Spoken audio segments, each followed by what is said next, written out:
This is really a great tool. It's by Iyanla Vanzant. It's a 50-card deck entitled Until Today. I think they came out in like 2001, so they're very old, but still relevant.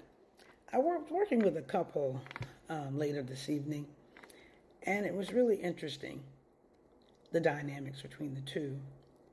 But this card kind of put things in perspective for me. It says, when I do not open up, I set myself up to explode. When I do not open up, I set myself up to explode.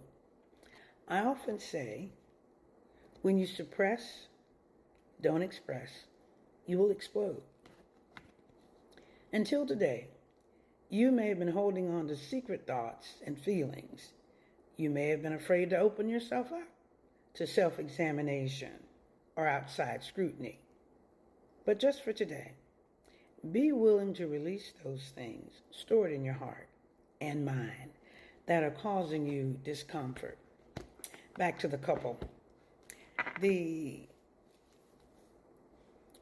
woman in the relationship was the one that asked for the session. She said, because I want to be in a relationship that is not toxic, one that is healthy, and I want to know why my self-esteem is so low.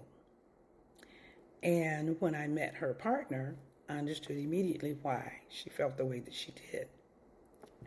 I had to share with her because of the things that she was settling for or dealing with. It wasn't her partner that was the problem. It was her for settling for that. And when I talked to him and I asked his side of the story, he says, well, ma'am, I was deeply hurt when I was younger.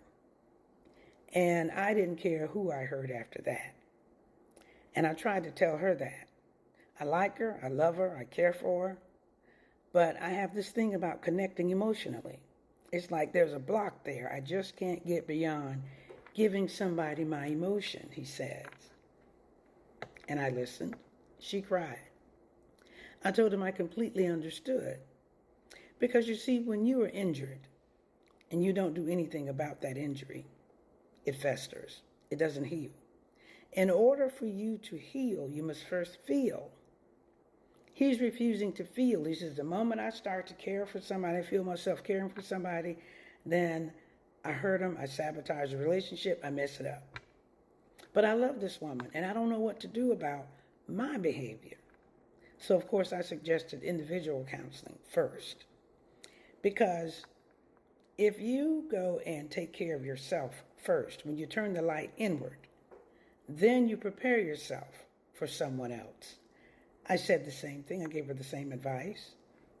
Your low self-esteem, your low self-confidence has to do with you buying into a story someone told you one day. Perhaps they told you that you were not valuable. Perhaps they took your voice. I don't know. But whatever was poured into you, it diminished who you were meant to be. So listen. Don't suppress those things.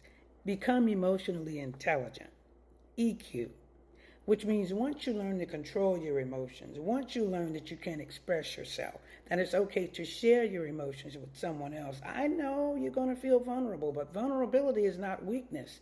It says that you are now changing your position. You're opening up so you can receive those things which were meant for you. Emotions are necessary. They are not a bad thing. Control them, share them. In order to heal, you must first feel trauma.